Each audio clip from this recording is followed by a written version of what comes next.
Olá e bem-vindos! Hoje vamos explorar um tema que, de certeza, já tocou a todos nós.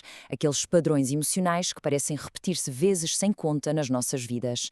E para percebermos melhor de onde vêm, vamos usar uma lente muito especial, a teoria das 5 feridas emocionais, ilustrada com personagens da Disney que todos conhecemos e adoramos. Alguma vez aconteceu darem por vocês a pensar, outra vez isto, seja em relações amorosas que acabam sempre da mesma forma, desafios na carreira que parecem um disco riscado, ou até na forma como olham para si? É uma sensação um bocado frustrante, não é? Quase como se estivéssemos presos num ciclo. Mas e se a razão para isto for muito mais profunda do que pensamos? Bem, a teoria que vamos explorar hoje diz que a raiz destes padrões pode estar em feridas emocionais que nasceram lá atrás, na infância. Pensem nisto como cicatrizes invisíveis que, sem darmos por isso, moldam a nossa forma de ver o mundo, de sentir e de nos relacionarmos. Ok, então como é que lidamos com isto? Para nos protegermos da dor destas feridas, o nosso ego, de forma muito inteligente, cria mecanismos de defesa. A autora Lise Bourbeau chama-lhes máscaras.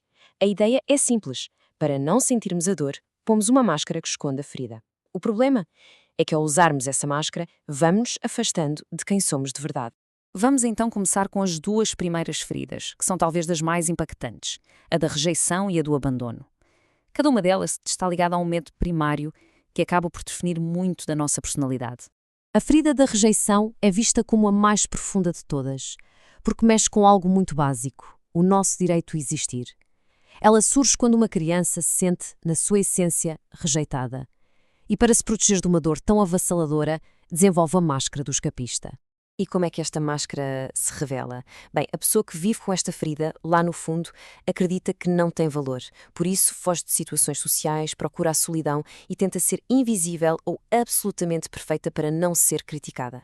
O seu maior medo é o pânico, aquela sensação de perder o controle total perante a possibilidade de ser rejeitado outra vez. E aqui os exemplos da Disney são perfeitos. Pensem na Elsa, de Frozen. Ela isola-se num castelo de gelo com medo que os seus poderes a façam ser rejeitada. Ou no Quasimodo, que vive escondido no cimo da Catedral de Notre-Dame, convencido de que o mundo cá fora não o aceitaria. Ambos são a imagem perfeita da máscara do escapista em ação. Agora, vamos para a segunda ferida, o abandono. Aqui, a dor já não é sobre o direito de existir, mas sobre a falta de apoio, de amparo emocional. A pessoa sente, no fundo, que não consegue lidar com a vida sozinha. E isto leva a usar a máscara do dependente. O medo central aqui é a solidão. Para quem tem esta ferida, estar só não é apenas desagradável, é assustador. Por isso, precisa constantemente de atenção e de apoio. Às vezes, pode até adotar um papel de vítima ou dramatizar situações para garantir que os outros não a deixam sozinha. E claro, a Disney volta a dar-nos exemplos fantásticos. Lembrem-se do Simba, que depois da morte do pai, foge e sente-se completamente perdido e incapaz de assumir o seu lugar. Ou da Lilo, que tem uma necessidade enorme de criar a sua Ohana, a sua família, para preencher o vazio que sente. Ambos mostram como a ferida do abandono se transforma numa busca incessante por ligação. Muito bem, vamos seguir em frente. Agora vamos olhar para o próximo conjunto de feridas, que nos mostram como as experiências de traição, de humilhação e de injustiça nos podem levar a construir personalidades focadas no controlo, na vergonha e numa busca constante pela perfeição.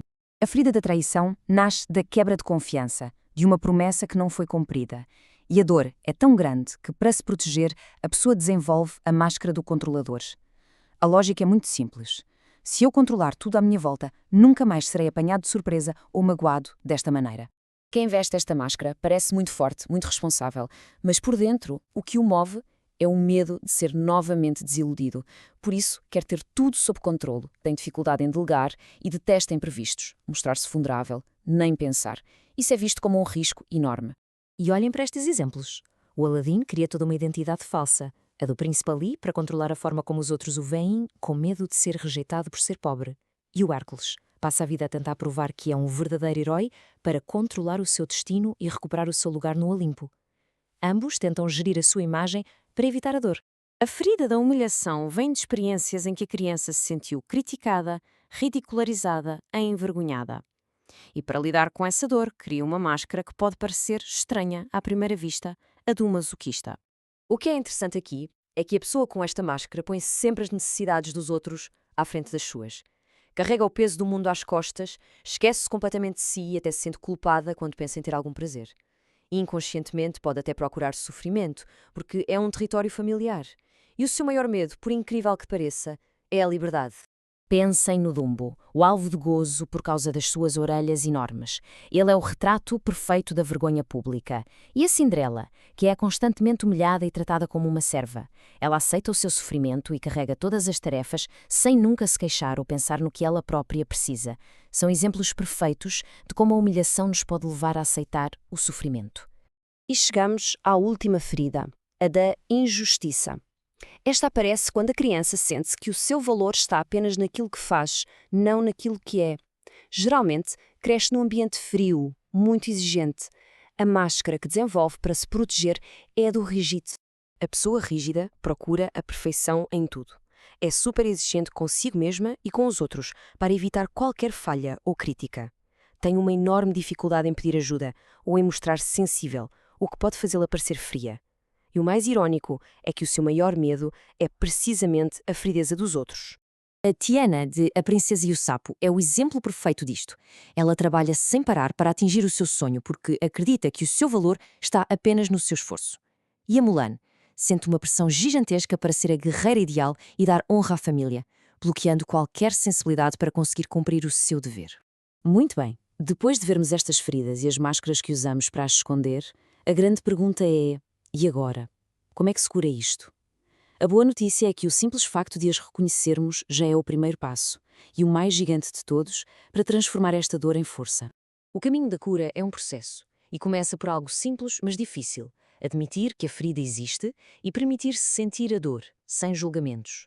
Depois, é fundamental voltar a ligarmos à nossa criança interior, para lhe dar o amor e a segurança que talvez não tenha tido. E, por fim, o perdão. Não no sentido de desculpar, mas nos libertarmos do peso da mágoa. Perdoar os outros, mas acima de tudo, perdoarmos-nos a nós. Portanto, a mensagem final é esta. As nossas feridas fazem parte da nossa história, claro, mas não têm de ser o nosso destino. A nossa dor não nos define. A partir do momento em que tomamos consciência destes padrões, ganhamos o poder de os mudar e de construir uma vida mais autêntica, mais nossa. E para terminarmos, fica aqui uma pergunta. Depois de tudo isto, qual destas máscaras lhe parece mais familiar? E mais importante ainda, o que será que essa máscara está a tentar proteger? A resposta a esta pergunta pode ser o início de uma viagem de autodescoberta incrível. Obrigada por terem estado desse lado.